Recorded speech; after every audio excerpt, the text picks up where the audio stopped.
President Muhammadu Buhari gets victory at the Election Petition Tribunal. People's Democratic Party says it is heading to Supreme Court. Next level in action as President Buhari tasks ministers on service delivery. All ideas and projects that will contribute to achieving these goals shall be foremost in our deliberations. And on Good Morning Nigeria today, we focus on matters arising from the Presidential Election Tribunal judgment. All right, yesterday, Nigerians and indeed the rest of the world got treated to a major electoral verdict as the Presidential Election Petition Tribunal dismissed allegations of malpractices in the 2019 presidential poll. Yes, indeed, Kingsley. The judgment is one many say is transparent with facts presented for all to see live on NTA network service and other media platforms. It lasted about 9 hours. That's right, Kyria. The Presidential Election Petition Tribunal dismissed the petition of ATIKU Abubakar and the People's Democratic Party against the victory of President Muhammadu Buhari during the 2019 election. And in an unanimous decision, the tribunal ruled that ATIKU and PDP failed to prove their case in every of the grounds entered in their appeal for the nullification of the victory of Buhari. It in fact held that most of the evidences presented by witnesses of ATIKU Abubakar and the People's Democratic Party, PDP, were based on hearsay. Well, the late judgment was delivered by Justice Mohammed Garba, and of course it was supported by 4 other justices of the tribunal. And it was to the effect that the petitioners had failed to prove their case, and thereby the tribunal dismissed the petition in its entirety, while the parties were directed to bear their respective costs.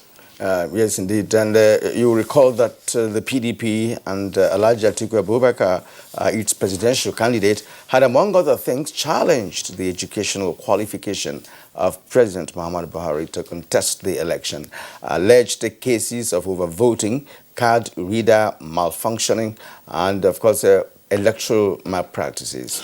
Well, looking at the prayers of the petitioners, as well as INEC's motion challenging the competence of the petitioners' counsel, that obviously was dismissed by the tribunal. And the application to also strike out the petition for the non-inclusion of the vice president, if you like, as lawyers would say, non-joinder of Vice President Oshibajo as a necessary party in the suit was also rejected by the tribunal. As the motion on allegation of misconduct against security agencies has struck out as well, the tribunal also struck out some documents and of star witness Osita Chidoka's statement on the ground that they amount to amending the entire petition. Well, the decision by the Election Petition Tribunal has, of course, generated wide-ranging comments by various analysts and all of those who have an interest in Nigeria's democracy, with a number of persons applauding the decision, saying that it is the beauty of democracy that once the polls are over and you go to a petition tribunal and the petition tribunal gives its decision, then you find opportunities of further strengthening not just the electoral system, but Nigeria's democracy. How true is that? And what does this decision and indeed all other things we have seen in the course of the electioneering and post-electionary period portend for the country's democracy? And how best should this tempo be sustained for effective development and governance? And in particular, what is the place of politics without bitterness in all of this? Answers to these questions and more, we shall find out from our guests as we evaluate matters arising from the decision of the Presidential Election Petition Tribunal. It's on that note we'd like to welcome you to this edition of Good Morning Nigeria, live as always on the network service of the Nigerian Television Authority. I'm Kingsley Osadolo. And I am Kirin Umayo. It's indeed nice to have you join us this morning for this particular edition of the program. And all segments that form part of the package will also be coming to you. Newspaper review, business news, sports, and others. First, let's join Abdulmalik Adio for the morning news. Hello, Abdulmalik. Good morning and welcome to the morning news.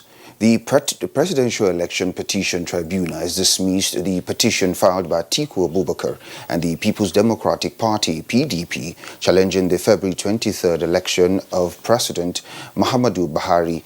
The five-man panel headed by Justice Muhammad Garba delivered a unanimous judgment in favor of President Muhammadu Buhari and All Progressives Congress, APC, and the Independent National Electoral Commission, INEC.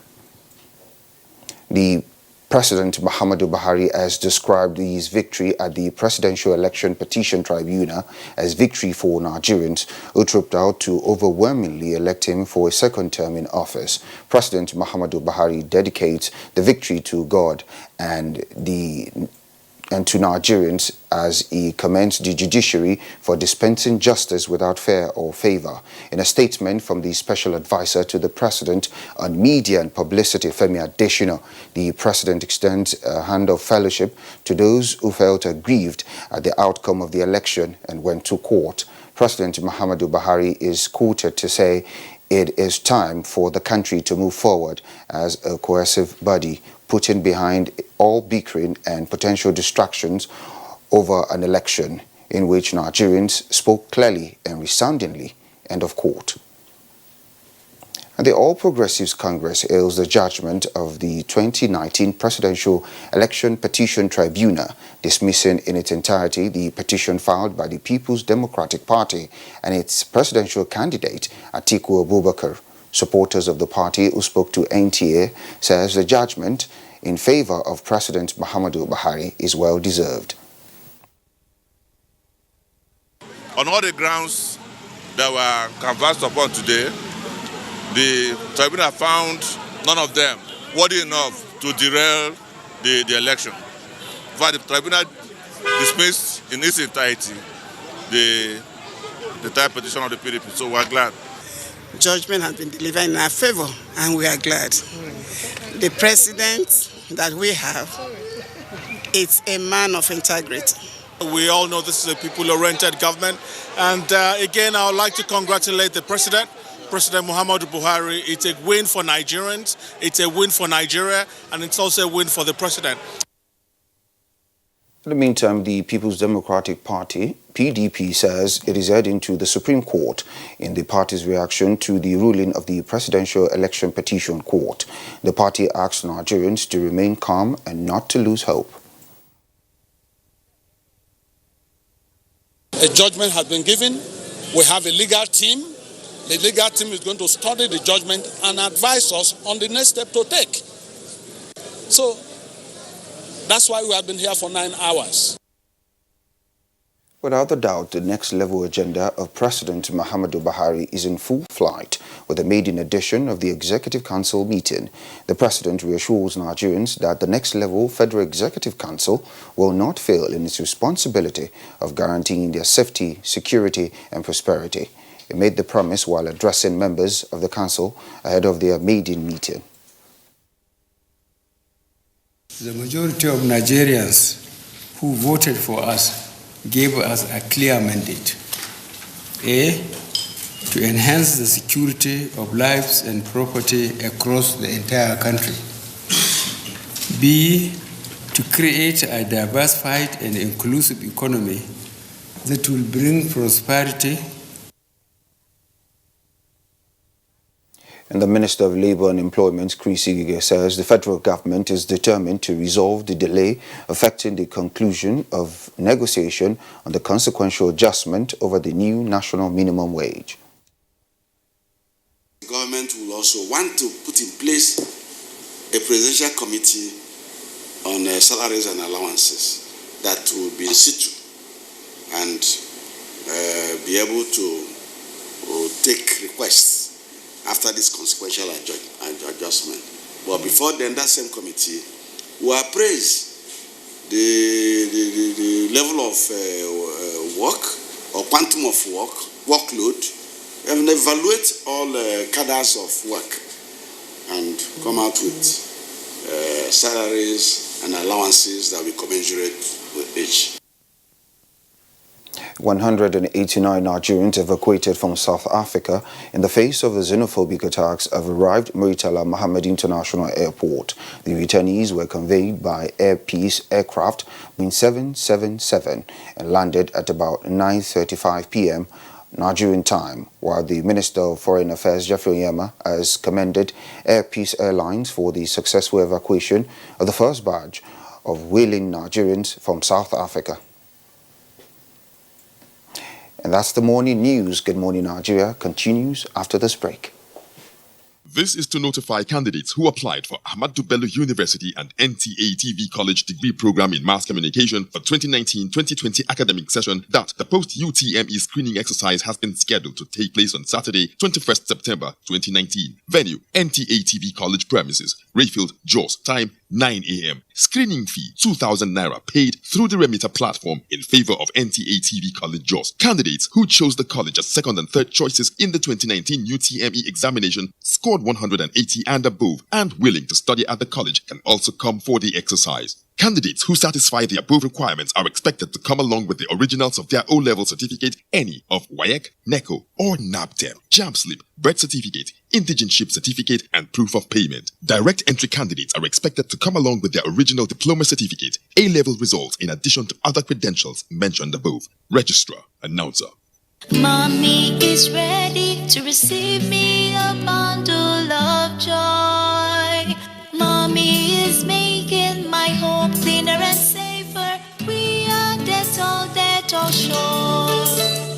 Daddy is home. He must be germ-free. He needs to be Dettol sure. My clothes are so nice. We are Dettol sure. Illnesses can happen at home too. That's why Dettol and me together will make my baby's home safe and to protect from up to 100 illness-causing germs. That's why moms want to be Dettol. Dettol Sure. We are Dettol Sure. Thank you. Thank you, sir. Please, did you hear that? Of course I did. That is Village Elmaster tune. So, Auntie Amebo was not gossiping then? Village Elmaster is celebrating 50 years. 50? Already? This is not a joke. It is a national celebration. NTA and Village Elmaster family are commemorating 50 years. Hey, please, tell me, when is our Golden Jubilee? It is from the 8th to 11th of October, 2019. I have to go and get ready. It's time to party. Women. But we, men, will be there too. Please.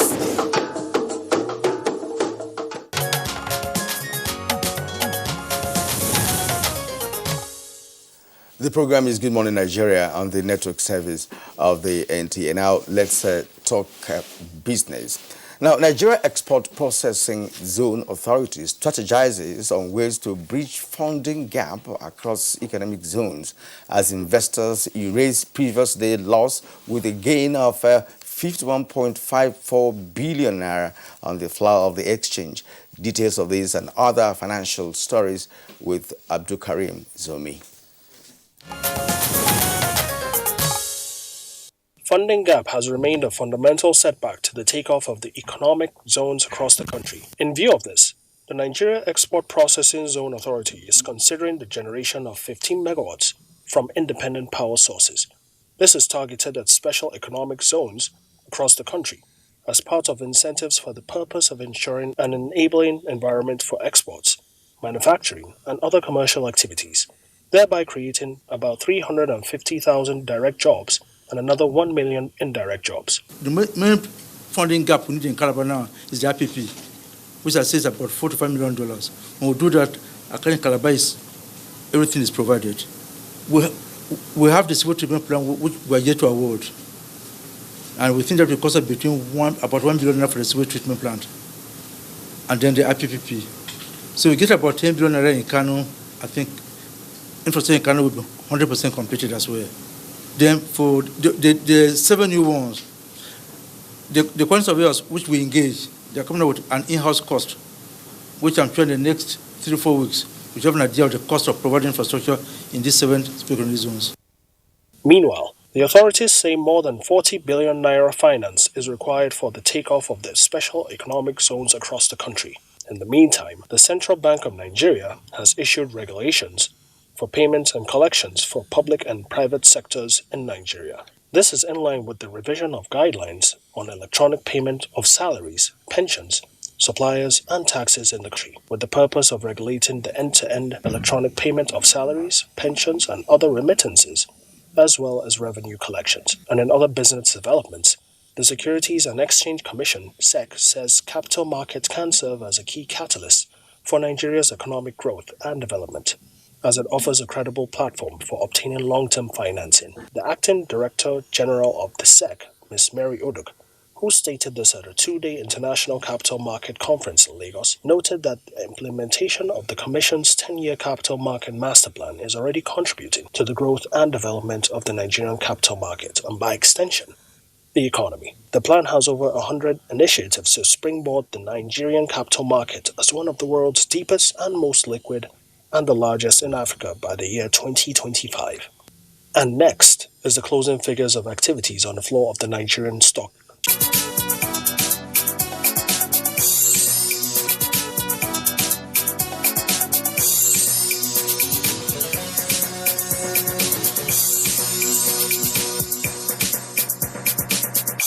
With business news, Abdul Karim Zerbi. All right, thank you very much for that business package. Next for us is a look at the front pages of today's newspapers.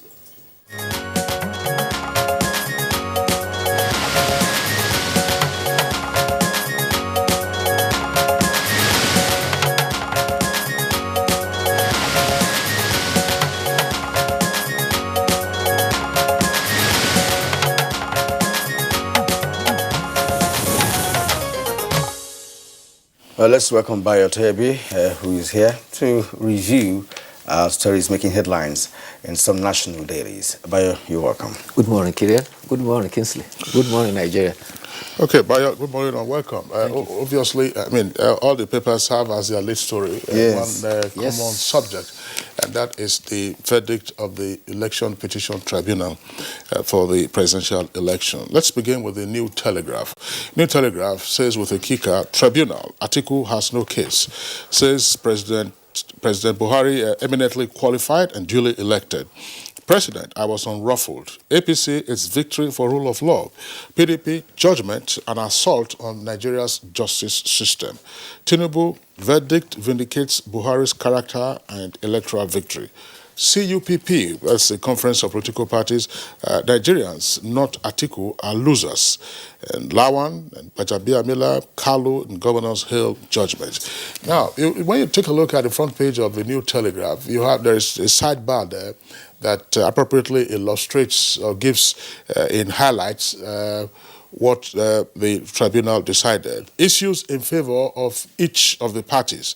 Atiku Abubakar, that his petition is competent. 2, he is a Nigerian by birth. And 3, his lawyer, Levi Uzuoku, SAN, is enrolled at the Supreme Court and is known to the Nigerian Bar Association. For President Muhammadu Buhari, 1, possesses minimum academic qualification to contest the election. 2, duly elected as the president with lawful votes.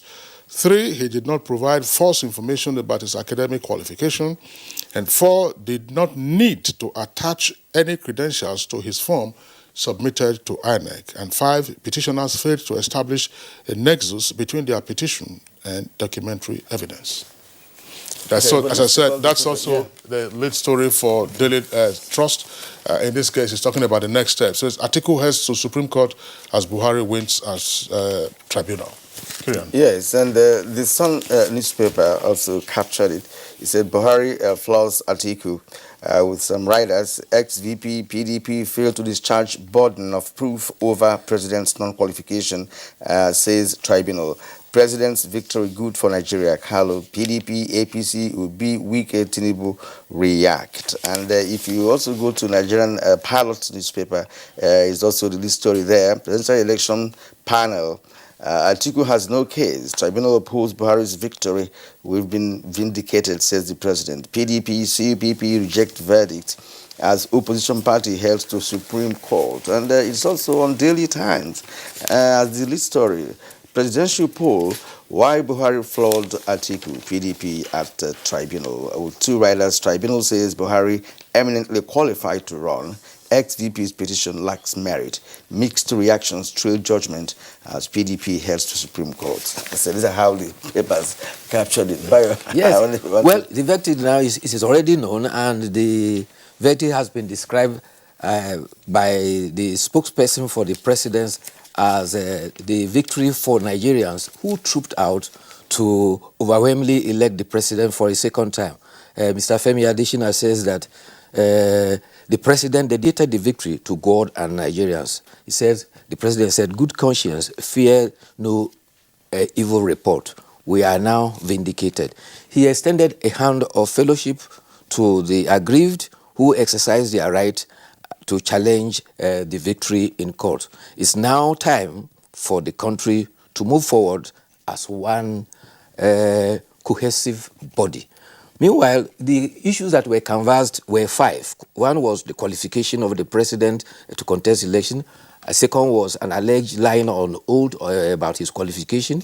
The issue of the transmission of election result via server, and the allegations of criminal manipulation of election during the election by agents of the respondents. And finally, the fact that he, from his own computation, won majority of votes and should be declared. But the tribunal, the 5-man panel tribunal headed by Justice Mohammed Garba, in their own ruling, ruled that President Muhammadu Buhari is eminently qualified and did not perjure. And this takes its root from, if you recall, there was the case of Senator Demola Adeleke, which went to Supreme Court, and it was ruled that the position of the law is, did he go through the secondary school and he didn't have to have a certificate. Once you have gone through the secondary school, in the context of the provision of the law, you are qualified. You don't necessarily have to have a certificate. So it's not the first instance that such has come up. On the other issues, Atiku Abubakar was declared to be a Nigerian, and he said that no electronic conduct of election by collation, transmission of result at all levels of the 2019 election. And the proof that election was unlawfully won by the PDP was not proved in court. The tribunal concluded that it is inevitable and unavoidable to conclude that the petition has failed to prove any of the allegations in the paragraph 15 of its petition. Meanwhile, there has been some reaction. The People's Democratic Party says it rejects the outcome and describing the ruling as a subversion of justice. The party chairman says he will consult with the counsel for the party and decide on the next line of action. The All Progressive Congress said that the PDP failed to canvass their case in court and resorted to litigation in the media and misleading people by public opinion. For me, as a layman, you remember what my compatriots from Warri will say. They say, no be person who first call police, now in the win case. This time around now, it be like say, no be the number of witnesses we person call. Now the determined person to win case, because the witness if he become weakness for that person's case. I know. All right, I mean, maybe you are going to prove worry after this. Okay, now just before we leave this subject matter, you know, cartoons can be very interesting. And illustrative. There is a cartoon on the front page of a New Telegraph. Usually cartoons are caricatures circumstances, events, or persons. Let's take a look at that cartoon now. You see there, it says 2019 Presidential Election Petitions Tribunal. You see Buhari and ATIKU. That's supposed to be a knockout punch there from Buhari to ATIKU. As I said, it's a caricature, but this is what it is. Both men are professional politicians, and assuming they are also professional boxers, I'm sure both of them will be disqualified in that fight because they are not supposed to have a headgear, neither should they have their glasses on in the course of a fight. Exactly. Well, headgears are permitted for amateur boxers. That's why I said they are professional. Yes. But these ones are not protective headgears. They are amateur boxers. All right. There are other stories. Other stories, yes. Let's turn to Daily Sun newspaper. Just on the right-hand side of the nameplate, xenophobia. 189 return from South Africa. That's on page 8. And then other stories there. We collected 5.5 million naira for ABU students, 20 million for Turkish citizens, but that's from kidnappers now. And I read just one or two lines, from it's an inside story on page 5, where they also said that the police also seized about 57 AK-47 rifles and other weapons, and the cartridges of sorts and ammunition of sorts in great quantity.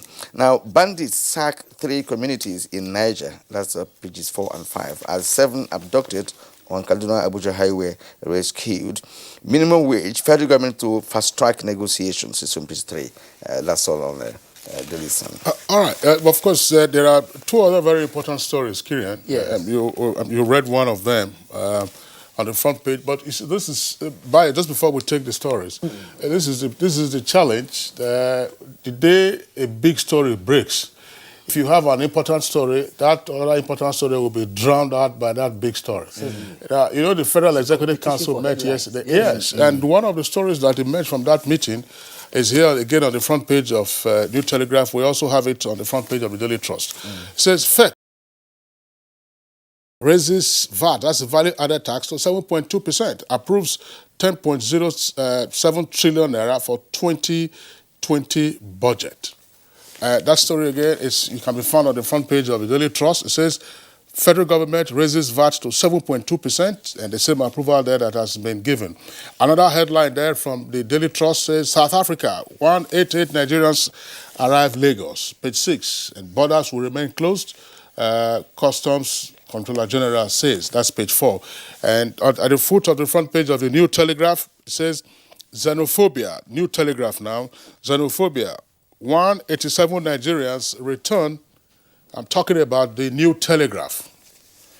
Xenophobia, 187 Nigerians return from South Africa, and government gives returnees 40,000 recharge cards each. Kira, I'm sure you have that story as well on the returnees, with some of them saying, no place like home, we love Nigeria, thank you, Nigeria.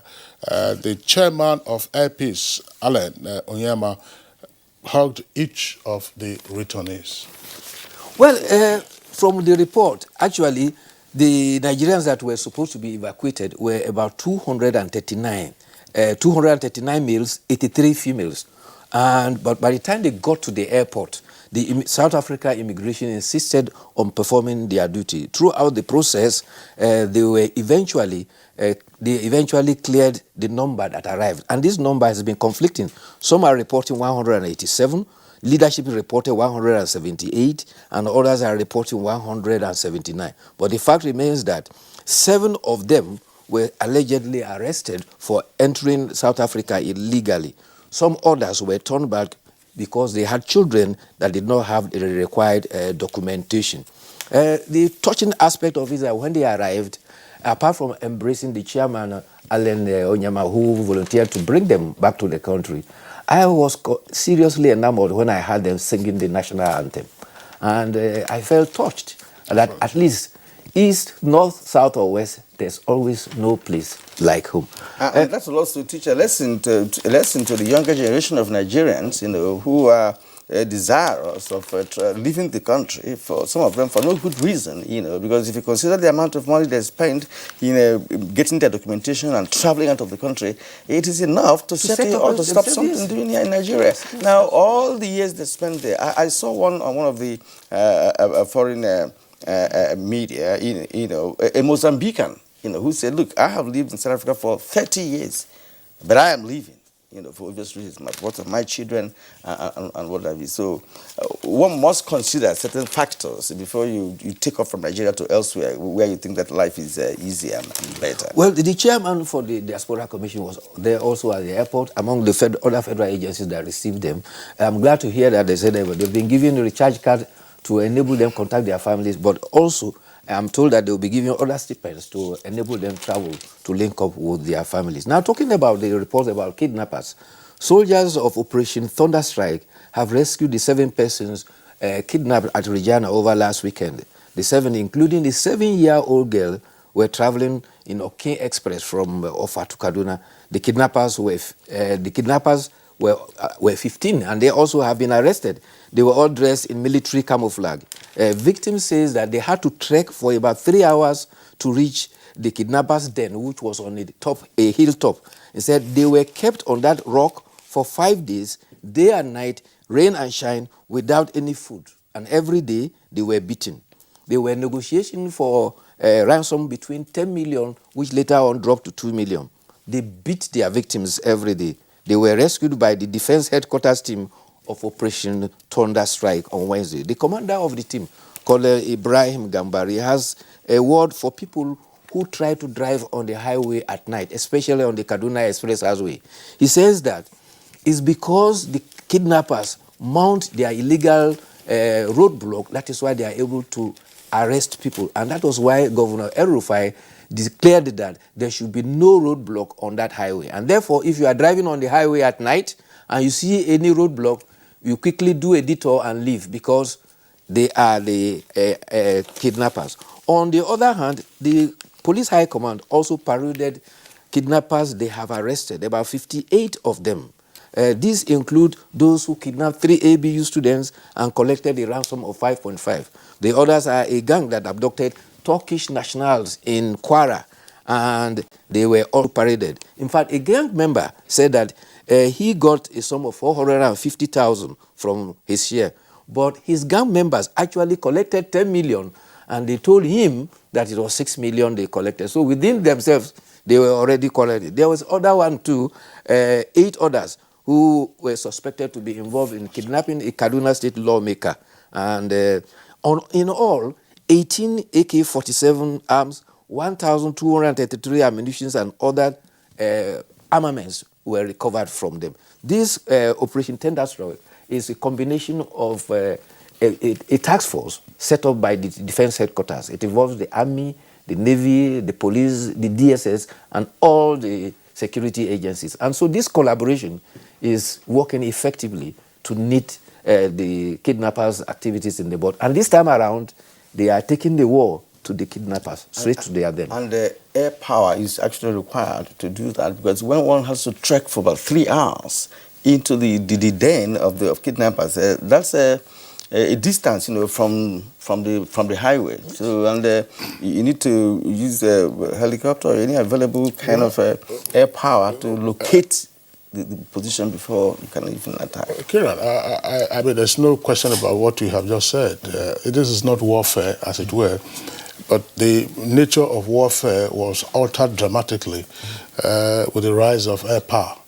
Because once you have area superiority, you can fish out where your enemies are and then pound them and then get the ground troops to move in. Air power here, of course, will also include, the use of drones. Exactly. The use of drones, part of the platforms will be involve the use of drones and just, helicopters or gunships, let's say an helicopter mounted with machine gun. That's what's called a gunship. And the way you have these elements, unfortunately, I mean, the security agencies are trying their best, but the bandits and the kidnappers appear to have proliferated. If you recall, there was a time, the menace of pipeline vandalism around the Arepo area, the boundary between Lagos and Ogun, was so rife. I mean, the residents there, including journalists who were living in one of the estates, were always at the mercy of the pipeline vendors. At some point, the Air Force had to use its platform to strafe the pipeline vendors. And after that, I'm not sure we heard any of the stories from those vendors. No, for kidnapping, sometimes it's a difficult thing. There was once a kidnapped victim, once revealed that while they were being held, the Air Force came and located them. And what the kidnappers did was to bring them to the edge of the cliff and threaten to shoot them. So the Air Force had to withdraw. Sometimes it's difficult, but they are the experts and they know how to go about that. But meanwhile, you recall that we had 66,000 or more pilgrims that performed in this year's Hajj. The National Hajj Commission has concluded the operation. Their last flight, Flight 91, arrived yesterday, and they have concluded in evacuating all the Nigerian pilgrims that went. In fact, the National Hajj Commission went out of its way to airlift and assist Nigerians who were stranded. They were taken in by some illegal tour operators, but the National Hajj Commission helped to evacuate it. The chairman of the commission, Barrister Abdullahi Mohammed, has commended and congratulated all the pilgrims' welfare across the country, the state officials, the medical team, and the media team. And all things being equal, all our pilgrims are home. In this year's Hajj, the death casualty were very low. About 20 pilgrims, I think, as at the last count, had unfortunately died in the pilgrimage. All right, Bayo, thank you. Let's return to the newspaper. Let's make mention of some of the stories. The Nigerian pilot, for instance, let's go to the bottom of the Nigerian pilot newspaper, to the bottom, so we'll get some stories there. While we merged, created new ministries, says Buhari. Then cancer, major health challenge in Nigeria, it's on page 11. NAF to launch first female combat fighter pilots. That's a good one, it's on page 6. Onyema leads delegation to ECOWAS ministerial meeting. Roga, Kano government gets $90 million from Islamic Development Bank Fund. Okay, Kieran and Bayo will take the editorial, and it's coming from the New Telegraph newspaper at page 15. No to selective rewards and reception of athletes. No to selective rewards and reception of athletes. That's the title of the editorial. In part, the editorial reads, there should be equal appreciation for our athletes and national teams. If football gets huge attention, at least other sports should not be treated with disdain. Well, before I do that, can I quickly draw attention that the body of the first president of Zimbabwe, Robert Gabriel Mugabe, arrived Harare yesterday. It was received at the Robert Mugabe International Airport. He has been described as a hero of Zimbabwe. The body was taken to one command barracks for funeral services. There have been some disagreement about the place of his burial. Government has proposed that he should be buried at the Heroes Arcade in the outskirts of Harare. The family are contending that he should be buried in his Shona homeland, country home in the village. Meanwhile, talking about the editorial, yes, the question of selective reward has been challenging as far as sportsmen and athletes are concerned. Do you know that if you go to Olympics, football is one of the several events. You get 1 gold for football. You can earn as many goals as there are many track and field, swimming and other events. But however, in all instances, football seems to be taking dominance over all the sports. And athletes and sportsmen are challenging this. In fact, it happened even in the United States. At the last World Cup, Women's World Cup, the victorious American team went home chanting that equal reward for men and women. They are fighting against discriminatory rewards between the men team and the female team. And for us here in Nigeria, the preponderance of rewards seems to favor the football than the other athletes. And those who have won more medals for us are in fact the Paralympics. They want more goals than even their able-bodied athletes. All right, but I would like to thank you. But if you ask me, football, it's not sports, it's about followership. You know, when we talk about followership, where is the pendulum swinging to? You know, I mean, when you do track is very fine. But football is a force, if you ask me. On this note, we'd like to thank Bayo for being part of our show this morning, as always. Thank you, too. Thank you indeed. Well, you're still watching Good Morning Nigeria. We'll take a short break now. When we return, of course, we will delve into the focus of today's edition of the program. Stay with us.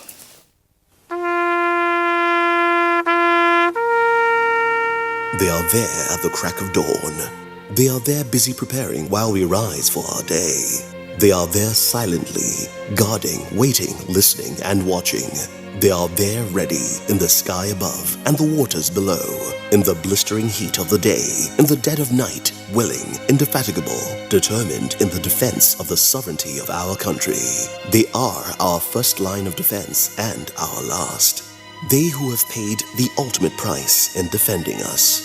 They are fathers and uncles. They are mothers and sisters and girlfriends and boyfriends. They are brothers and cousins and best friends and neighbors. They are classmates, colleagues, and citizens of this nation. They are our defenders and deserve our respect, our prayers, our thoughts. Nigeria, please support our armed forces. Digital studio equipment is a critical aspect of modern television that requires special skills for their operation and maintenance. These skills define the content and output of television and are acquired only through professional training and experience. NTA TV College JOS is organizing a special 4-week intensive course on digital studio equipment maintenance for engineers and technical officers in public and private television stations. The course will equip participants with modern techniques, technologies, and skills for effective and efficient operation and maintenance of digital studio equipment. Also, a special 4-week course on intermediate photojournalism and photography will run simultaneously. It is an essential course for photojournalists, photographers, public relations, and information officers to upscale their skills and capacities in photojournalism. Participants will be equipped with modern skills in photo editing, studio, and outdoor lighting, and more in just a few weeks. The venue for both courses is the serene and secure environment of NTA TV College near Old Government House, Rayfield, Jos. Date 16th September to 11th October 2019. Course fee 100,000 naira only per participant. Accommodation inclusive. For more inquiries, please call 0803-314-4383 or 0806-980-9807. NTA TV College Jos, training you to be the best you want to be.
You're watching Good Morning Nigeria, reaching you live on the network service of the Nigerian Television Authority. Now, yesterday, the Presidential Election Petition Tribunal delivered its judgment on the petition filed by the candidate as well as the party of ATIKU Abubakar, that's to say the PDP, in the connection with the elections that took place in February this year. In the judgment, the tribunal declared that President Muhammadu Buhari, candidate of the All Progressives Congress, was winner. And this the tribunal did by dismissing in entirety the petition of both Atiku Abubakar and the PDP. To set the tone for our conversation on matters arising from that decision yesterday, let's join our correspondent, Vera Chimuba, who was at the tribunal.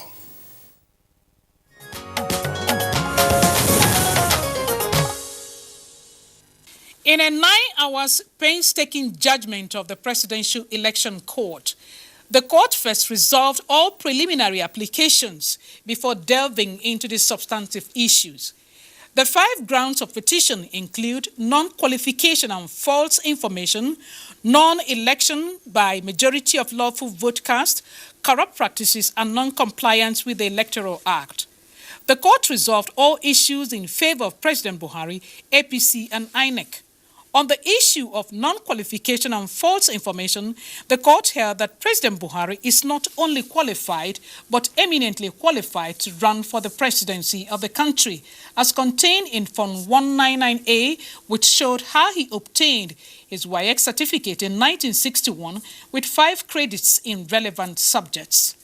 On the issue of non-majority of lawful vote cast, the court held that the petitioners failed to prove the allegations of irregularities in any of the states where they allege overvoting took place or presented documents to prove the allegation.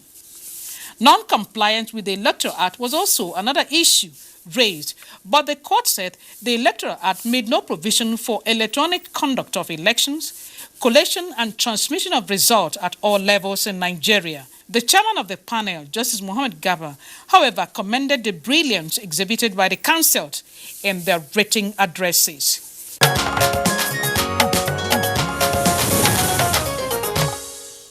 And now joining us in the studio to discuss the election tribunal judgment matters arising, we have a Professor Osamen Osumbo. He's a professor of law. You're welcome to the program. Thank you. Pleasure.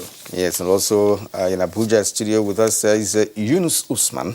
Yunus Usman is a legal practitioner. It's indeed a pleasure to have you, Yunus Usman, in our studio today. Thank you very much. Yes. Okay, also here with us in the studios is another familiar face, Dr. Abdul Rahman Abu Hamiso is a public affairs analyst. Dr. Hamiso, pleasure to have you again on the program. The pleasure is all mine. Okay, and also just to indicate that Professor Osumbo is a 2-term senator and also a former governor of Edo State. From Port Harcourt, another of our old regular guests, Festus Oguche, lawyer, is joining us. Mr. Oguche, pleasure to have you with us on the program this morning. Oh, thank you, Kingsley. Thank you very much, Kingsley. Okay, so let's begin. I mean, it's, we've had all kinds of comments by the winners and the losers of the election petition. But, of course, as the saying goes, there can never be an end, Kieran, to the tide of opinions on the decision by the Election Petition Tribunal. And just before the Supreme Court begins to take any appeal arising from the decision, but as well begin to evaluate matters arising. First, Professor Osumbo, give us a sense of what you think played out yesterday and what it means for not just our electoral jurisprudence, but also our democracy.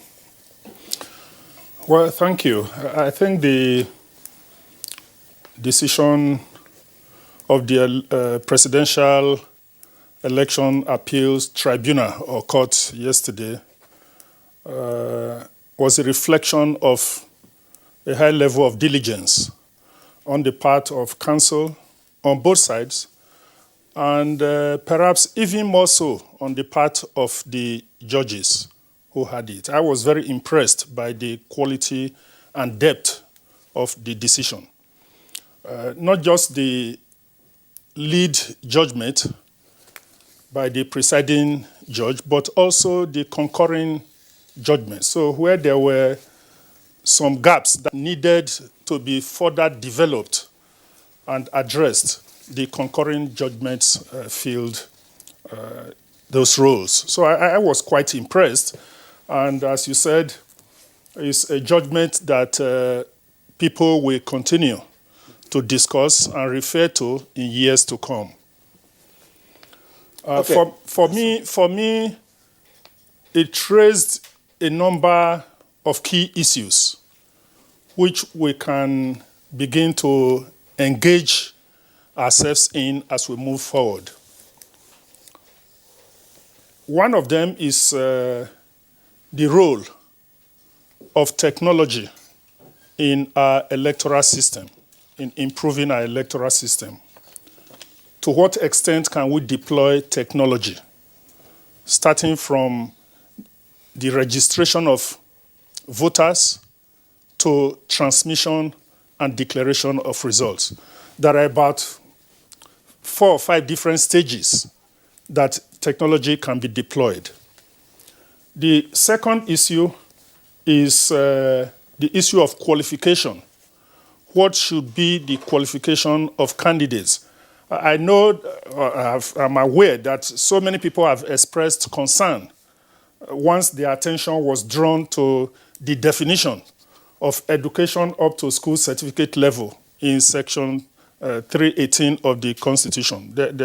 Many people expressed surprise that it can be as low as primary school education.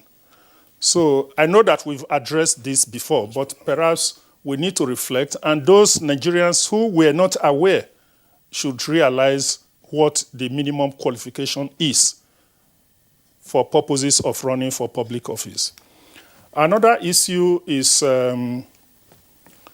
whistleblowing, because a lot of the talk that went into this case, and even perhaps formed the basis of this case, as we see, arose from information that was said to have been provided by a whistleblower.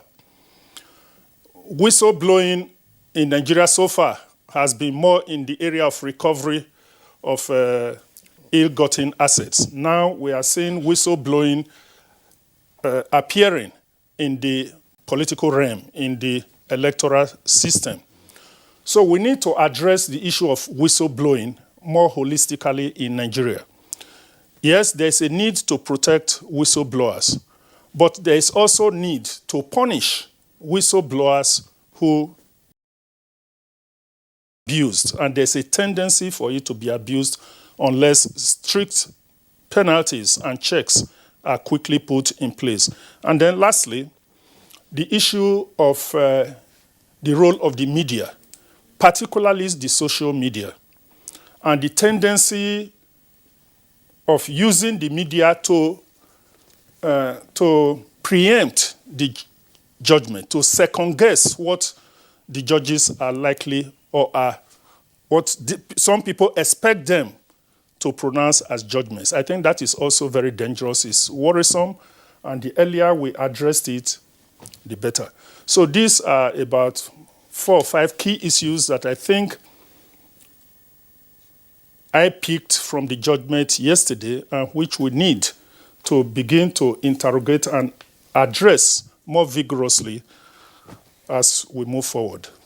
We can discuss each of these other things in greater detail. As we make progress, thank you very much indeed. Let's turn to Yunus Usman. Yunus Usman, you were the leading lawyer for INEC, and that judgment was unanimous. And as Professor Sumbo raised, there are a number of applications and petitions that will form part of the suit, like the issue of qualification and many others. So what was it for you in yesterday's judgment? Yesterday's judgment is significant for one major thing. That is, you see, what people look at from the social media is totally different from what actually happened on the field.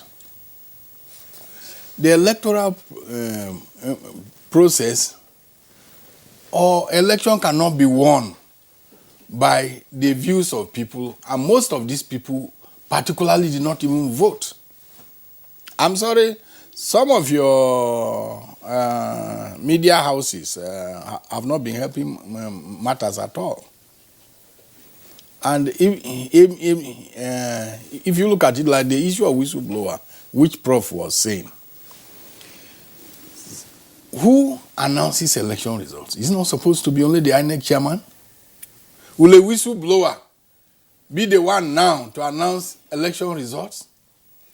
And when this thing even came, we asked this man, what is your source? He said www.factsdon'tlienigeria.com. Will INEC create such a server? I mean, he childish. When we asked him again, who created it? He said somebody he did not know, a whistleblower, like Prof was saying, I think we should be careful not to set this country on fire. Don't say anything you are not sure of. And then we thank Almighty God that the members of the panel did a very thorough job, painstakingly took every step in analyzing all these things. And our fear, my own fear for this country is that if we don't stop this issue of fake news, saying something, you say you were told, if somebody asks you, who told you, you say, it's my grandfather's father who told me, and so on. We are not helping in this country at all. What really happened is what the court decided yesterday. And please, let us take facts that we can prove.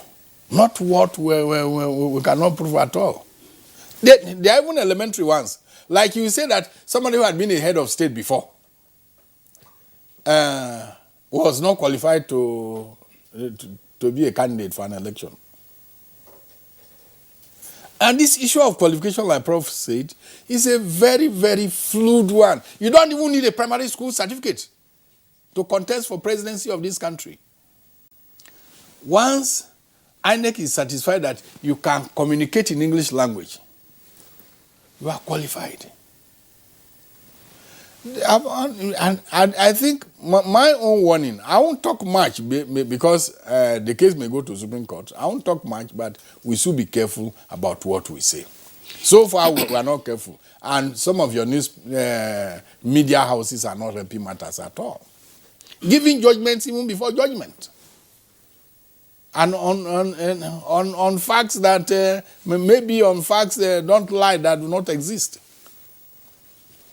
You are not including NTA as part of that castigation? No, not yet. But you know me, if you do, I will include you. No, but in this instance... No, for the time being, I'm not including you. No, because it's passed. The petition tribunal is already functus official. NTA wasn't part of that. No, NTA has not been part of it yet, but I hope it will be part of it. We won't be part of it. Now, let's bring in Dr. Abdulrahman Abu Hamisu, public affairs analyst. Your thoughts on the decision? Well, for me, whatever decision that has been reached, I think it will enrich our jurisprudence and deepen learning for those that want to learn. For those that don't want to learn, they will bring their biases to bear on the judgment. And that has its own negative effect. The connection with that is the issue around fake news and the attempt to incite. But the advantage democracy provides or offers is people going to state their claims. And you have some group of persons that have been trusted with the responsibility to look at facts as they are being presented based on the principle of proving your case beyond reasonable doubt, that what you allege really impacted you negatively. A failure to do that will earn you no verdict that is of favorable disposition that you want to see. But again, let me say something quickly. There is a great disconnect between what happened on the field and what happened in the courtroom. There may be instances of abuses, of circumvention, of overvoting, but again, having the capacity to prove that in the courtroom becomes very, very difficult because of the processes that are involved. For instance, we have 774 local government, including the FCT, 777 or thereabout. 774. 774 all together. All right. Now, as a presidential candidate, having to gather evidence from the field and bringing it into courtroom may be a little bit challenging. And that is why after elections, for instance, INEC usually call in experts to look at what they got right, what they got wrong, what they needed to improve upon. So therefore, if we will have to really do something that will enhance our electoral system, not minding the verdict, I think the loose ends here, though they may not be substantive enough to invalidate the outcome of the election. If we want people to still have confidence in the electoral process, then we should look at the electoral system to see what we got right, what we did not get right, and then see how we can improve on that. So that we don't lose the fact that we need to tidy up some of the things that we needed to work on to improve the electoral system simply because the verdict has gone this way. So the confidence that used to go into the electoral process that will make people to vote during election has to do with the capacity of the system to produce credible results that are believable. Then if we take it down to issue of the tribunal, yeah, there may be some lacuna here and there because it's a human endeavor. Nothing is perfect, nothing is 100%. And then the case was not proven beyond reasonable doubt. That does not mean that there were no allegations here and there. But if you take the election, on the basis of the swing analysis we did during the election, there are states that were traditionally APC states, they've gone PDP. They've gone PDP. And nobody has alleged anything untoward in those areas. So the other thing I want to allude to again is the penchant of our politicians to go to court. Whether they lost gallantly or otherwise, they want to go to court. Because it is believed that in the court, and there is this thesis, that it's better you rig and be taken to court than to be rigged out. It's a normal statement that politicians do use. So some politicians have this belief that by the time they get to the court, they can sort themselves through the system. But if the system is not willing to play games and the judgment go the other way, we invent a lot of theories that are negatively impacting the system to explain. Because what I've seen in Nigeria, no politician will come to accept the fact that I do not plan very well, or I do not mobilize very well, or that my resources was not enough. The cry all the time is, I'll be rigged out, I'll be rigged out, I'll be rigged out. In that way, you pass bulk of your own failings to the system or to some other persons that do not even have the capacity to influence the outcome. So I think as a people, as a nation, as institutions, we should be able to accept responsibilities. For instance, if you did not do well, you should be bold enough to say, well, this is my planning, but again, it did not go the way I wanted it to go, so I can improve, than to say it is the politicians, no, it is the police, no, it is INEC, no, it's not you. So these are some of the things that if we are not careful, it's not only going to impact the electoral system, it's not going to drag the judiciary down, but it was going to set the country on fire. And we should learn to separate our biases, our sentiment, from what the reality is. The reality is, once you go to court, you must be able to prove your case. If you cannot prove your case and the court decided otherwise, the next thing will be that the power of incumbency has been. Once you go to court and allege that I've been cheated, you don't need to prove how you are cheated, except if we are saying that. But if our court is based on the principle of proving your case beyond reasonable doubt, the people that are seated there will only listen to what you are coming to present, except if we have any evidence that there was Ghana must go that was passed under the table. But if no evidence to that effect, then it means the judgment is valid. Yes, and you know what he said about rigging, I have been rigged out. Meanwhile, the person may have rigged in the previous election. Like when you are not rigged out, you will not begin to complain. You know, overtake, don't do overtake. All right, that's on the sunny part. Let's go to Port Harcourt, where we have Festus Uguche.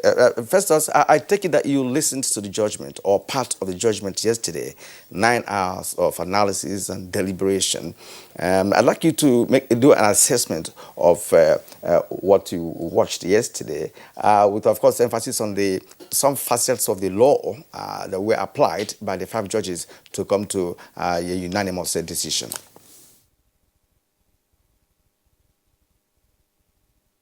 Yes, thank you very much, Kirian. Like every other Nigerian, I sat through the entire judgment. I listened to it from start to finish.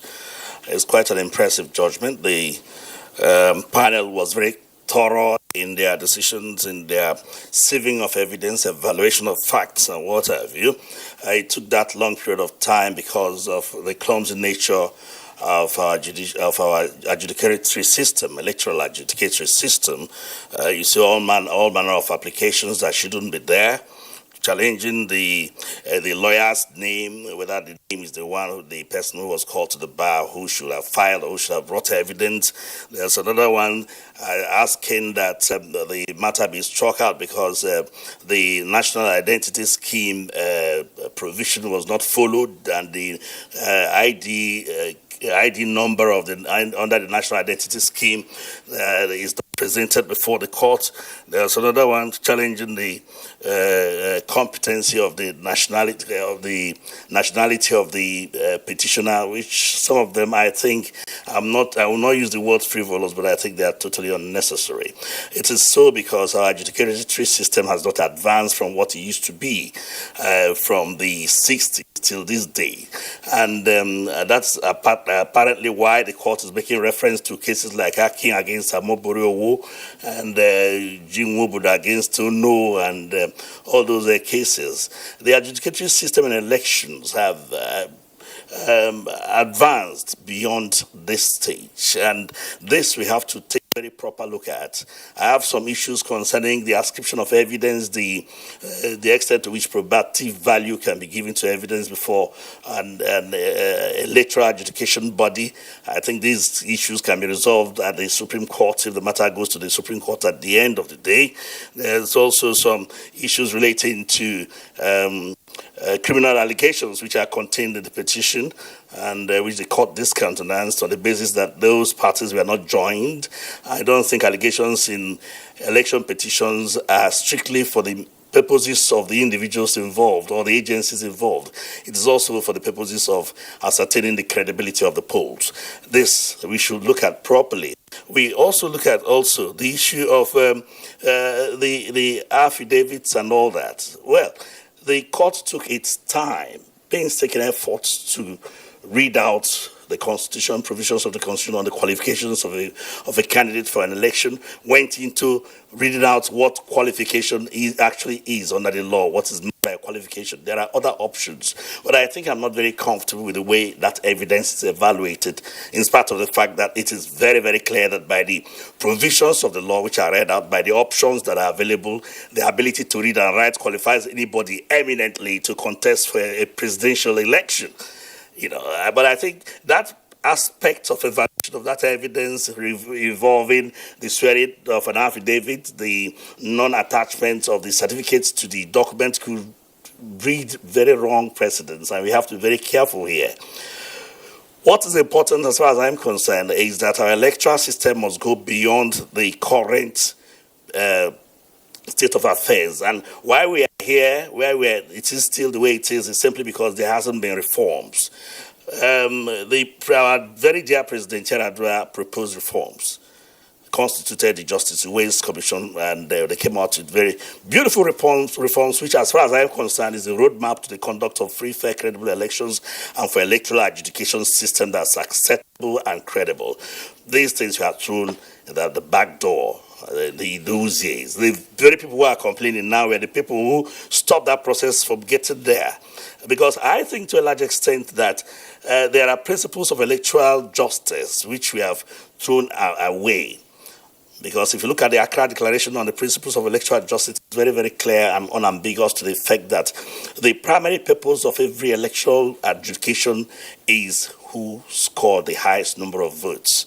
But here in our own system, you see a lot of technical issues of technicalities coming to bog election adjudication, issues that are totally out of sync with reality, issues touching on extraneous factors, matters like the issue of the national identity card scheme, the issue of whether the lawyer is a lawyer who is supposed to represent or the documents brought there are supposed to are meant essentially for the purposes of the adjudication.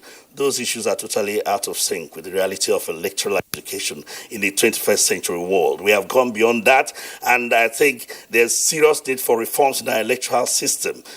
The Ways Commission report is quite elaborate, and it talked about composition, it talked about funding, it talked about a whole lot of issues, unbundling INEC, and giving it divided functions, the the Offences Commission, the Constituency Delimitation Commission, and all that will put all these things into proper perspective. For instance, the role of the military and the police in the last elections was not properly, as far as I'm concerned, articulated in the sense that, well, those rules are there, but you can't find them culpable in any way, and there's nothing the court will do to make pronouncements as to the merits or demerits of those rules, simply because they are not joined as parties, But we all know very well, to the extent that I understand, that their activities, if they impact negatively or positively in the electoral education, should be looked into by the court, should be taken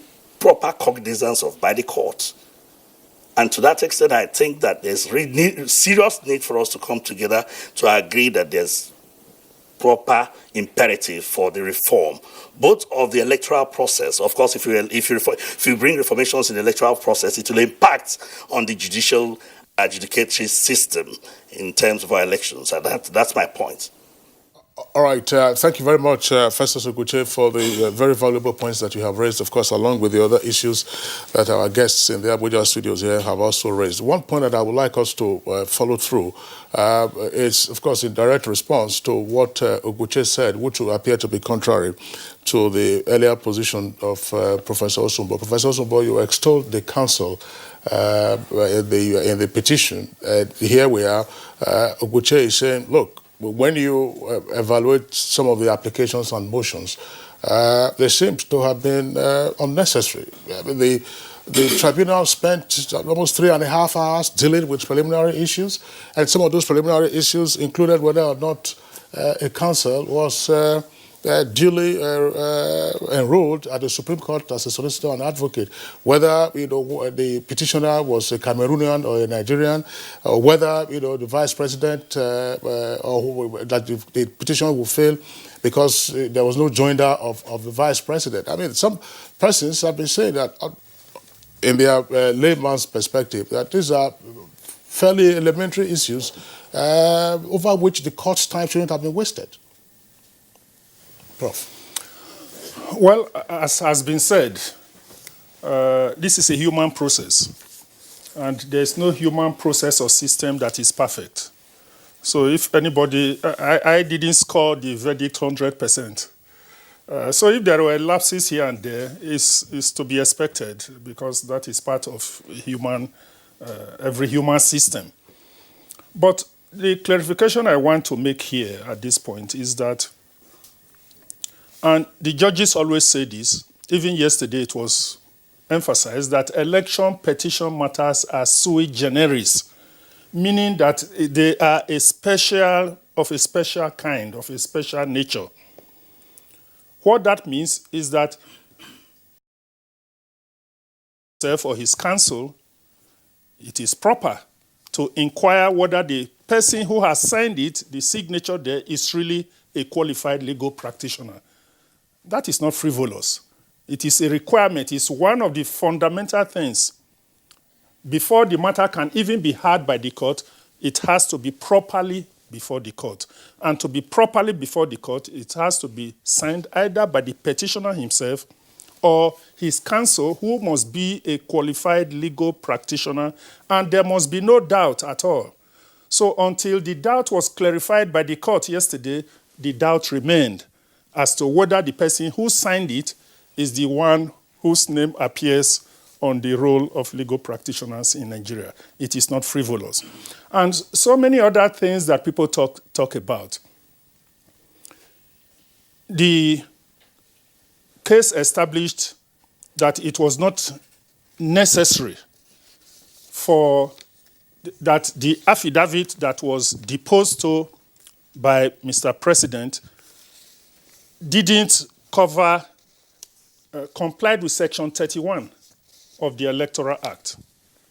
And Section 31 of the Electoral Act says that the form or information supplied by the candidate must be accompanied by an affidavit deposed to in a federal high court or high court of a state of the FCT. That is what it says. He didn't include, that section 31 didn't talk about certificate. It says that the form, the information which was completed and submitted to INEC by the political party must be accompanied by a sworn affidavit. So that is as far as that went. There's no reference to certificate in section 31. But the issue of proof beyond reasonable doubt. Let me say, first of all, election petitions are not all necessarily required to be proved beyond reasonable doubt. It is where there's an allegation of crime, because section 36 of the Constitution specifically says that nobody must be found or said to be guilty of an offense, to have committed an offense, unless and until the person has been given a fair opportunity to defend himself. So unless somebody was in court to defend an allegation that he committed a crime, it would be unfair for the man to be at home and he will hear that a court is finding him guilty of having committed an offense. That is the position of the law. Even though I would admit there are some cases where that was not the case. Some people were pronounced to have committed electoral offenses when they were at home, where nobody brought them before the court. But again, as I said, yesterday's judgment has reaffirmed some of the principles that have been well established before now, and then some that we have to learn from going forward. For instance, the issue of, as I started before, the use of technology.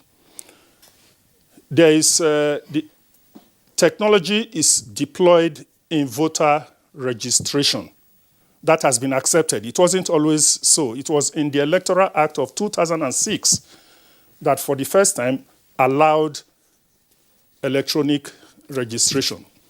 Then use of card reader came in subsequently, I think, in the subsequent elections. There is no question about that at all. And the judgment yesterday emphasized that point. The next issue, which are very contentious now, is, of course, also accreditation, using of card reader for accreditation. How far can you use technology in collation? The issue of collation. Is there any provision for the use of technology in the collation of results? Is there any provision for the use of technology in transmission of results? So for voter registration, voter accreditation, and actual voting, provisions have been made for those in the law, but no provisions yet. So if we want going forward to use technology in collation and transmission of results, then this is a matter that the National Assembly should take up by way of reform of the Electoral Act. And other points that have been mentioned, the issue of qualification. Should there be a change? There's even a view. In some countries, they don't even have any requirement about qualification. So if you are popular and the people want to vote for you, let them vote for you. That it suggests some form of paternalism by insisting that the voters don't know what is good for them. Don't decide for them. If they feel that this man is a man of noble character, he can represent us well, why should it be your business, whether he's a professor, he's a PhD holder, or he's a primary school certificate holder? So these are things... Yeah, that's clear. I know you want to come in. That's for qualification. Yes. But that doesn't mean that, as a corollary, there will be no grounds for disqualification. I mean, assuming the person is a bankrupt, on sound mind, but...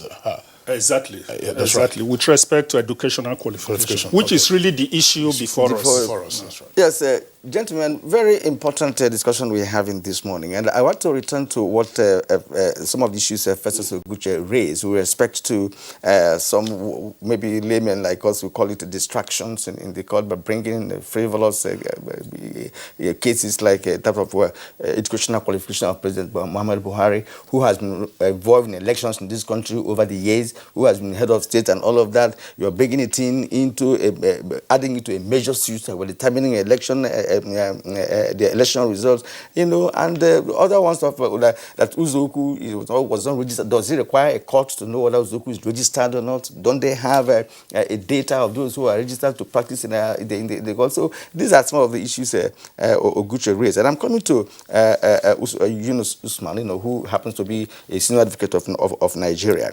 Now, criminal cases are difficult to prove beyond reasonable doubt, no doubt about that. And of course, considering the fact that the electioneering and the electoral process is quite complex in Nigeria, so proof will be difficult. Now, recalling of cases or referencing cases, past similar cases, as first also raised, like Ono versus Moboro and all of that. Even Buhari versus Presidential was also referenced. As should that such be outdated, according to what Professor said? You know, are we going to continue to be reciting cases, similar cases, to be able to get judgment for a particular case that of yesterday? You see, let me tell my brother something. Everything, apart from election, has a rule. Even in my village, before you eat food, your father will tell you, wash hand first. Why wouldn't you say, just go and start eating the food? That is a technicality. In law and in rules of human conduct, you can never avoid technicality. It's not possible. For example, the things they called yesterday as frivolous applications are not frivolous. If the law says, look, like Prof has said, that you are signing the paper, you are challenging the election. It's either you are the one who signed it to show that, yes, I'm the one who am challenging the election, or it is my lawyer. If you did not sign, and your lawyer did not sign, or the person who signed is not your lawyer, forget about law. How would somebody know that it is you and not somebody feigning to be complaining about that election? And that is not technicality. That is a process of getting at what you are looking for. Is it really you who are challenging? It's not technicality. The things we look at as technicality in law are really made to achieve justice. For instance, there was another one he said. He said, why don't we just say who scored majority of lawful votes? Before you go to who scored majority of lawful votes, there is this technical aspect of it. What if somebody brings from CF 001 and some other things that are not certified and say they are from INEC, and he says he scored? There's one particular case where somebody said he scored 50 million votes already, and brings a document that are not certified. And the court said, yes, we have these documents, so they are not certified. They may be INEC documents, they are not certified. How are you sure that these documents are not genuine?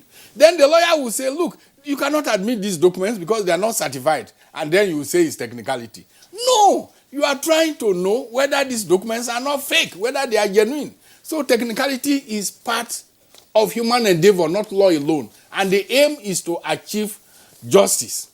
So please, it's not just that lawyers want technicality. No. Okay, thank you very much. I want to skip. I just saw Oguche on air a while ago. I want to skip Abdulrahman in the meantime and return to Oguche. But taking along one of the points that Abdulrahman and Professor Sumbo and Yunus Usman SAN have also highlighted. First, Oguche, let's get your reaction to the matters on the table. Yes, we know that election petitions are sui generis, but should that be against the background of what we have seen in our adjudication process of election petitions, particularly of the presidential level, for the kind of things to be playing out? Some persons have even raised the question whether a presidential election petition is not useless altogether. Why embark on it? I'll give you some rundown. 40 years ago, we had the Second Republic, 1979. Awolowo, of course, went to court against Shehu Shagari. What came out of that was 12 2/3. Since 1979, no presidential election petition has been successful. come to the instant republic, 1998, right up until this particular moment. And you saw what happened in 2007. President Umaru Yar'Adua admitted that, look, the election that brought him into office was flawed, which was then the basis of the Ways panel and the recommendations that it made.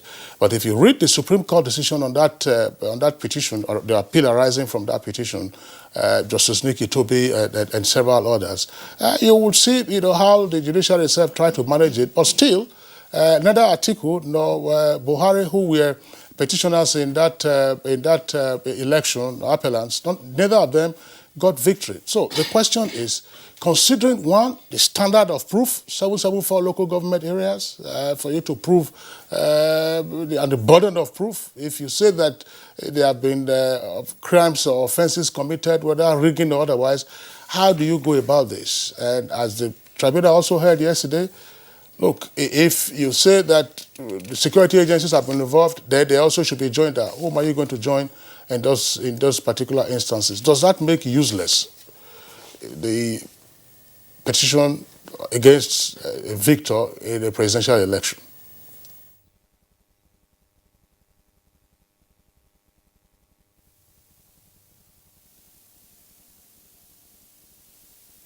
It's not about votes, but about counting.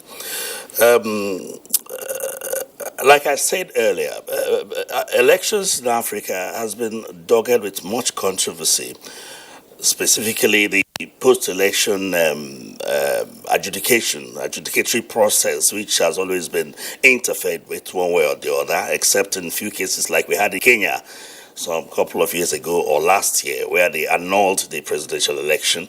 Then we have other cases, pockets of cases here and there.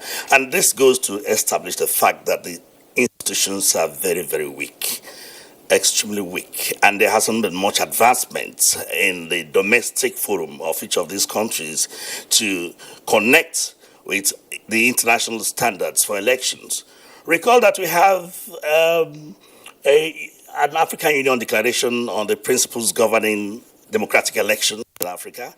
We also have the ECOWAS Protocol on democracy and elections, good governance. We have the African Charter on democracy, elections, good governance. Go take a look at all of them, and you discover that the primary purpose of every election is to get the mandate of the people, to get the people to express their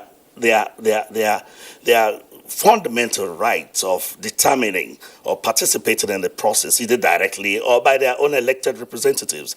This clause is contained in almost all the international instruments, the African Charter, United Nations Declaration of Human Rights, the covenants, civil and political rights, economic, social and cultural rights. But to that extent, you discover that we have a lot of flaws and inadequacies in the election process in Africa.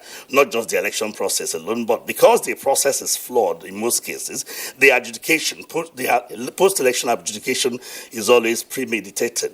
And in so many ways, I think we have the bulk of this problem within our domestic arena. We are not impugning the decision of the Tribunal yesterday. To the extent that it's correct, we are saying that we could make advancements to bring integrity into the process, bring sanctity into the process, and ensure that the will of the people prevail at the end of the day, that the sovereignty notion in our constitution, which relies on the people, is made factual, not just one word that can be pandered with anyhow. But be that as it may, I also look at certain aspects of that decision, which I think the Supreme Court will take its time to resolve at the end of the day. It may affect the decision, it may not affect the decision, but the essential thing is to streamline these things with prevailing developments in election standards globally. Elections are determined more by international law than by domestic law. That's why we have international observers coming in. And our electoral process must conform as much as possible with these standards. And not just that, the adjudicatory process, which I told you is contained in the Accra Declaration on the principles of electoral justice. Electoral justice must be established to give proper electoral rights to somebody who won an election and whose mandate has been stolen. It must be given to somebody who has been disqualified at the stage of the primaries and all that, to ensure that what is important is that the will of the people prevails at the end of the day, and people who lose elections do not just go and stand by and wait for the post-election adjudication and apply whatever, how do I put it, extraneous or whatever this thing, to influence these decisions to their favor. At the end of the day, what happens is that elections must not be determined by courts or by tribunals. Elections are usually naturally determined by the votes, the people. So the decision of any electoral adjudication that touches on elections must reflect the will of the people. The extent to which that will is reflected is quite proper and very, very silent.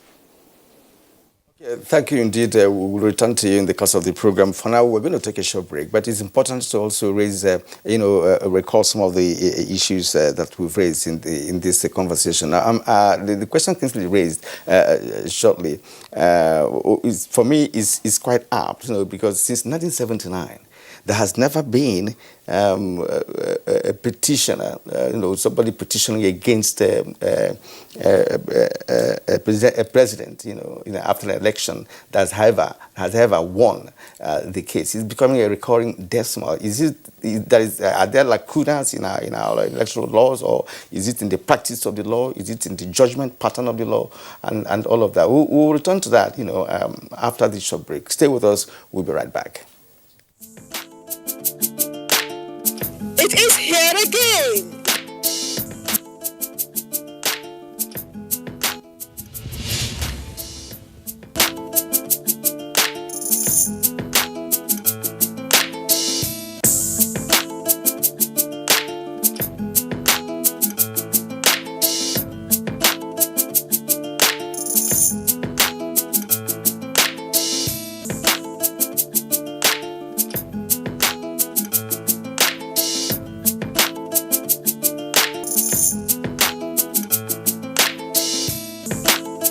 For more information, participation, and sponsorship, please call these numbers.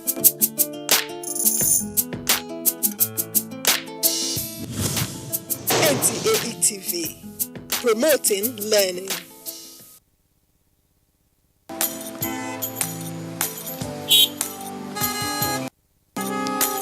Move now! The red light won't kill you! Move now! To dey disobey traffic law, they cause accidents. Me, I don't talk, say I no go dey do am again, because change begins with me. Cross the other side of the road. I will no longer endanger my life crossing the express. Instead, I will use the bridge, because change begins with me.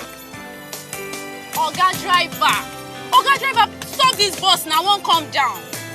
I be one carry me fast where they go. Make I dey stop anyhow for road, they cause traffic wahala and accidents. So I go dey stop for the right bus stop, because change begins with me. Change begins with me. This message is brought to you by the National Orientation Agency in conjunction with the Federal Ministry of Information and Culture.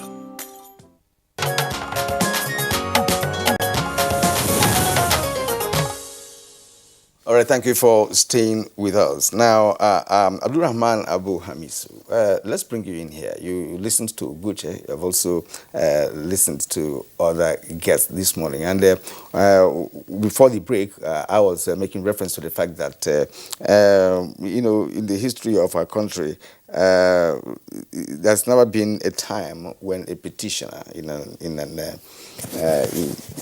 any election tribunal has been able to win, basically for obvious reasons, right? Because the much I listened to yesterday, that you have to prove any criminal.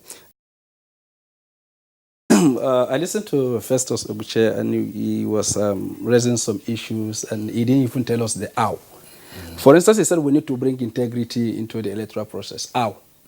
This has been the question, and he didn't even address that. You see, as a politician, you don't contribute in creating a situation that undermines the laws, processes, and procedure governing an election. And after that, again, you take the same case to court. And you are a participant. Because what has been happening over time is our politicians have never told you that they will not rig. They've never told us, and they've never taken any vow that will not circumvent the process. INEC officials that we always claim to be induced is something that has to do with somebody that is willing to offer and somebody who is willing to take. None of us have ever said, okay, even the President Yar'Adua that we're talking about, this is what happened. He agreed that the election process was flawed. He didn't say, I was not going to accept the mandate. He said I was going to do what? I was going to reform the process. The honorable thing to do is to say, I will not accept the mandate because the process was flawed. But this is what has been happening. So you don't go out there, mobilize your thugs, and together you create a situation that undermines the entire processes, and then you go back to the court to say the process was not free and fair, whereas you are part and parcel of that process. So sometimes our courts are left in a dilemma, whether to follow the petitioner to say, well, but by the time the counter-argument comes about what has happened, they are left in a dilemma. So some of these judgments that you've talked about are judgments that were meant to enhance peace, to maintain status quo, to allow peace to reign. And then we will say next time will be better. But this next time can only be better if as politicians, if as lawyers, not because we want money from our client. In case that we know that if we go to court, we are going to lose, we advise them to go to court. And by the time they go to court and the case is decided against them, the next thing they do is to gather before media and say, this judgment has been rejected, we are heading to a Supreme Court. But you know that if you get to a Supreme Court, you are not likely to get that judgment. So what do?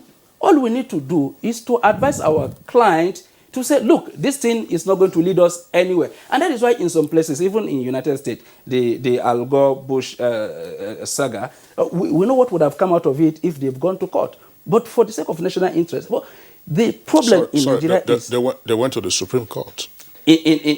Gore and Bush, yes. All the Florida votes, yes, they were decided by the Supreme Court. Yes, but yes. In the end, they allow national interest to prevail than personal interest. What is happening in Nigeria is the fact that nobody is working for national interest. Majority of us were working for our own personal interest. So even as a politician, it is not about the people you want to lead. It's not about peace and order. It's about the perk of office. So the stake is even too high in Nigerian politics to the extent that politicians arrive from primaries, like the issue he was raising about frivolous applications.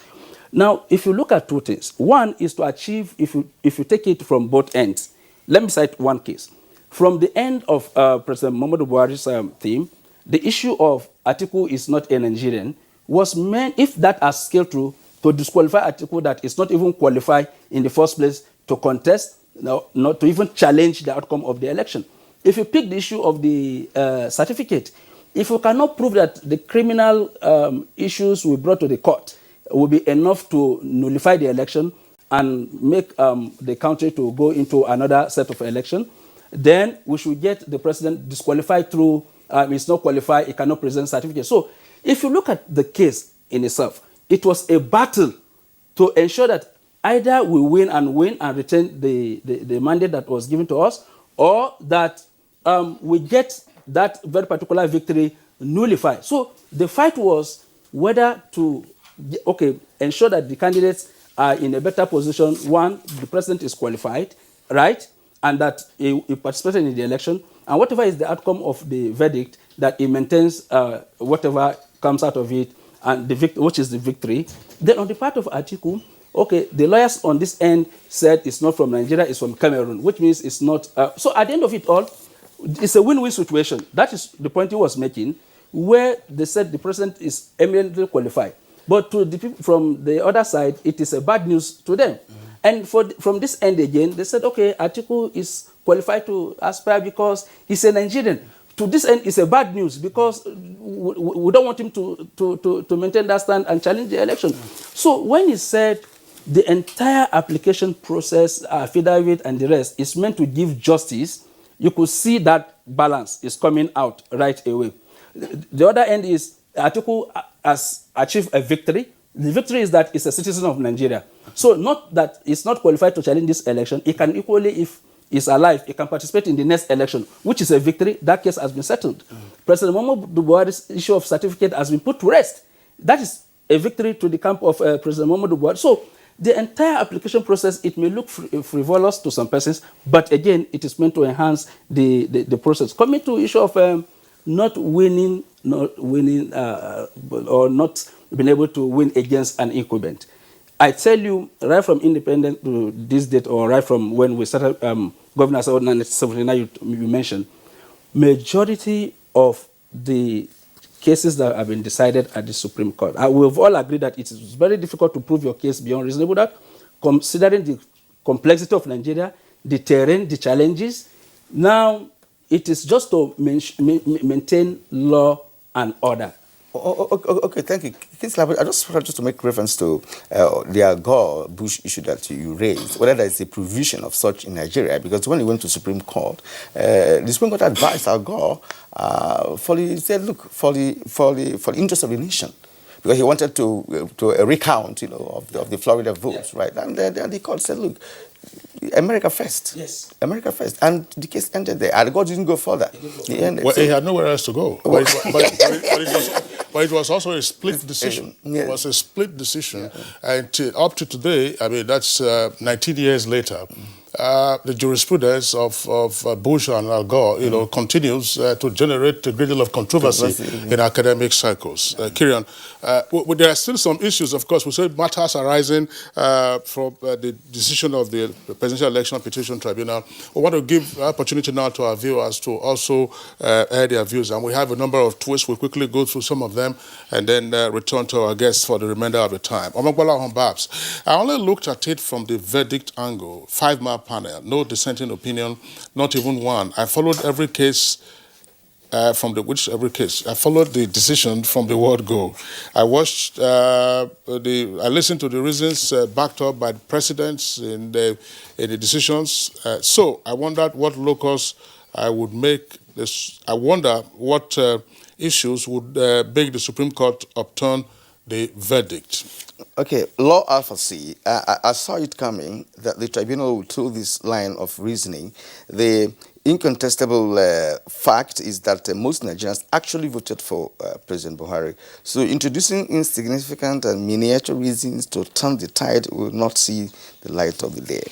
Now, Raji Abidemi says it's high time ATIKU accepted defeat and prepared for the 2023 presidential election. I want to urge him not to go to the Supreme Court. God bless Nigeria. Yeah, Abdul says the judgment delivered by the learned justices was elaborate and landmark. I expect the opposition, PDP, and its flag bearer to accept the judgment and join hands with the government to move this country forward.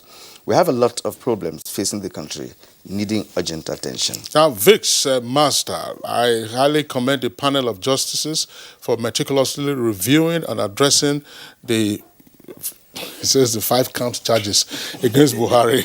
No, there were no charges against Buhari. Reviewing the petition to the extent that the petitioners were also satisfied. No, they have expressed dissatisfaction, but regardless, in his view, it's a landmark decision. Lawyer Fasi again, lawyers have to feed. So they justify and introduce moves clients make most of the time. So appealing the ruling would definitely amount to wasting time and the scarce resources. Marshal Akemo, it's good for democracy and the rule of law in Nigeria. Alhaji Atiku and the PDP will still appeal the decision at the Supreme Court, according to their lawyers. But can they succeed on grounds of alleged non-qualification of President Buhari and electronic transmission of results? Mike Anyako says the ruling was unprecedented in the annals of Nigeria's history and political emancipation. Kudos to the lordships for the effort and perseverance in writing and delivery of the judgment for more than 8 hours. Hopefully, junior lawyers must learn. This is from Jules Etusi. I commend Atiku for going to court to challenge the outcome of the 2019 elections and not going to the street. The threat to democracy all over the globe is the absence of opposition.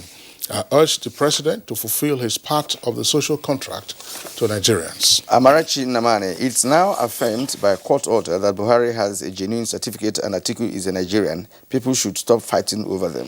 Aminu Idris, let Atiku proceed to the Supreme Court. In law, any case that moves from the High Court to Supreme Court always sets new precedents to legal practice. What happened yesterday in the presidential election is a display of Nigerian electoral law and not American or British. No, let's make a correction here.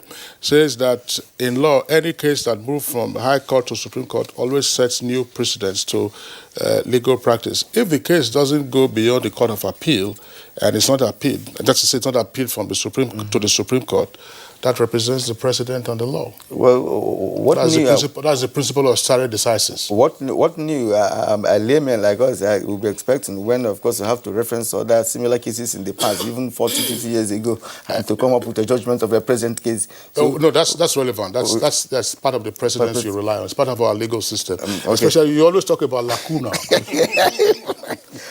All right.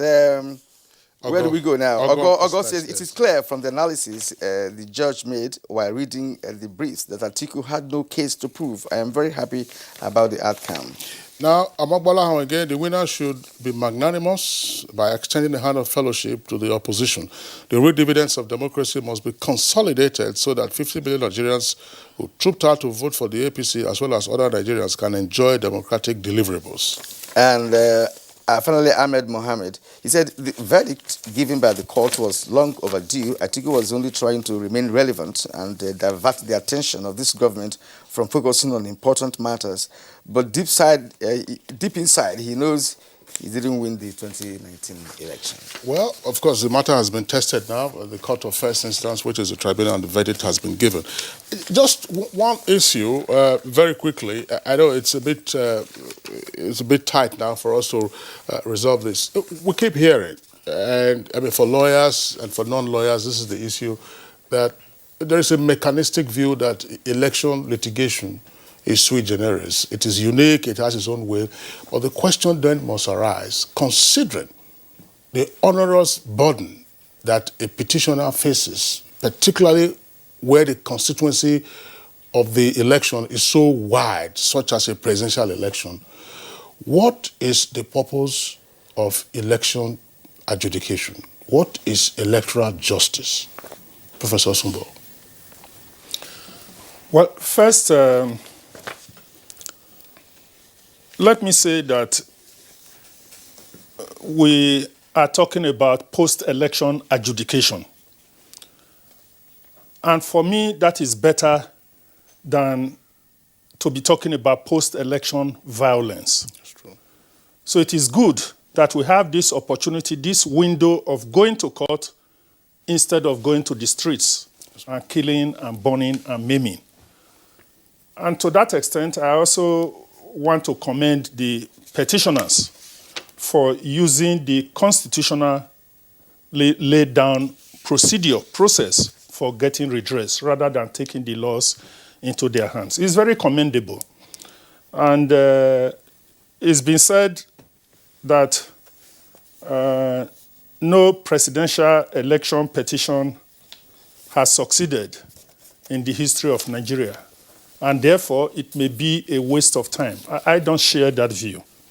The fact that none has succeeded in the past does not necessarily mean that one will not succeed in future. In Nigeria, it used to be said or believed by many people that you can never defeat an incumbent president in Africa or in Nigeria. But it has happened. An incumbent president was defeated.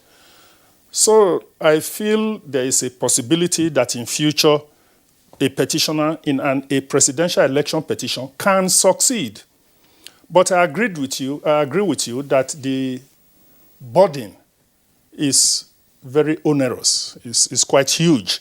We've been talking about 774 local government areas. Actually, my practice in election, as the law has always been, and as was emphasized over and over again yesterday, is to be proved unit by unit, not even local government, unit by unit. And I believe we have over 200 polling units in Nigeria. You know, over 120,000 that we had, yes. Yes, okay, 120,000. Yes. So it is quite a challenge to be able to prove malpractice in these units. Of course, I know that even in the petition yesterday, not all the states were challenged. So a petitioner can decide within the allotted days to him which units he wants to challenge. And that can be done successfully. It's not impossible to do that. So I want to believe that post-election adjudication has a good value and serves a good purpose, but we must continue to learn from every election. And I believe that a number of lessons will be learned from the election of 2019, and that further reforms will be made to the law.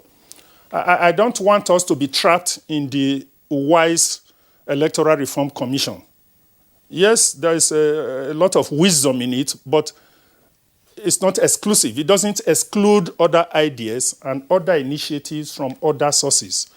But we must be ready to continue to improve the system. And then very quickly, on the issue of precedent, because it's been said over and over again that people continue to refer to cases that are 50 years old, 100 years old. That is part of the law. That is what is called judicial precedent. And it goes to re-emphasize the point that there is consistency.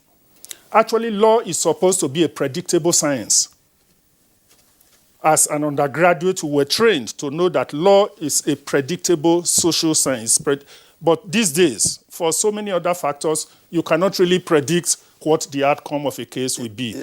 But judicial precedent is supposed to enable you to have a very fairly good idea how the case is going to end. So judicial precedent serves a good value, and we shouldn't see it as a minus to our adjudicatory system. Thank you, Prof. But for some of us who are not lawyers, it's difficult to understand that. And you also know that there are cases that have been handled that resurfaced, after it's been handled, like the issue of a president's certificate. We've had it in 2015, and it came back again, So, and references have been made. In any case, well, as you said, that's the law practice in Nigeria. Let's return to Festus. Festus, just 40 seconds for you.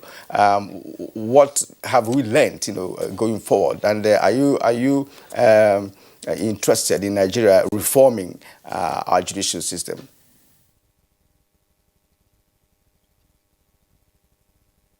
That's exactly the anchor upon which my thesis is anchored. Your guest in the studio there talked about me not providing solutions. I've been talking about reforms. I know precedence is part of our legal tradition, it's part of jurisprudence all over the world, and old cases come to apply in resolving new ones. But I did not make those references on the basis of stare decisis or precedents. I rather said about a departure from the current mood of elections and electoral processes and post-election adjudication processes to one that is much current with international standards. That's all. We know very well, and just as Professor Sumba alluded to, that election petitions, election adjudications are sui generis. And that is what it's supposed to be, because essentially it has to be a proper departure from common law and civil law principles. But then we see in judgments of our courts on election petitions, particularly the one of yesterday, relying much on some of these civil and common law principles, like the issue of presumption of the correctness of elections, which was anchored on the provisions of the Evidence Act, the issues of onus of proof, the issue of ascription of probative values to evidence, to factual evidence, documentary evidence, the weights to be attached to them and what to do with them. Elections are very special cases, like I told you. And this departure had been formulated not just for our domestic consumption, but by international law. Countries came together. Nigeria participated and said, look, there must be minimum standards for electoral adjudication. These standards will be embodied in the Declaration principles. It's a declaration which was instigated by the United Nations Democratic Fund. Nigeria was party to it. And those declarations are there. The procedures are there. That the primary function of every electoral adjudication should be targeted at the votes. What I'm canvassing is a proper departure from the way things are done in terms of elections, because we have a more complex society now, and the complexity requires that certain things be done in tandem with international realities. Festus Oguche, lawyer, friend, and regular guest on Good Morning Nigeria, I would like to thank you for being with us on the program today. You joined us from our Port Harcourt Network Center. And back here in Abuja, we would like to, of course, appreciate all. I know that the senior advocate, Yunus Usman, has been itching to reply. Can you, very, very briefly, we'll give Oguche 40 seconds, we'll give you 30. You see, first of all, let us correct this thing. We have our own laws governing our elections in Nigeria. We are not to import the laws of other countries. No, not at all. That election should be free and fair, yes, international. But unlike Oguche, I will not subscribe to the view that our electoral laws and systems should be governed by the laws of other countries. No, not at all. We have our own. Please, please. Let people not be misguided. All right. And two, you see, this view that that if a case doesn't go to the Supreme Court, it will make a law. No. Even if the case stops at the High Court, that's right, and there's no appeal from it, that is the law for the time being, as long as it is not challenged. That's right. Okay. Yunus Usman, Leonard Senior Advocate, would like to thank you for being with us on Good Morning Nigeria. Appreciation also to Dr. Abdulrahman Abu Hamiso, regular guest on Good Morning Nigeria, public affairs analyst. Thanks for being around. Yeah. And also to Professor Osereme Osumbo, 2-time Sporting Arena. Nigeria 4x100 meters women, 4x400 meters women, and 4x100 meters men's relay teams have qualified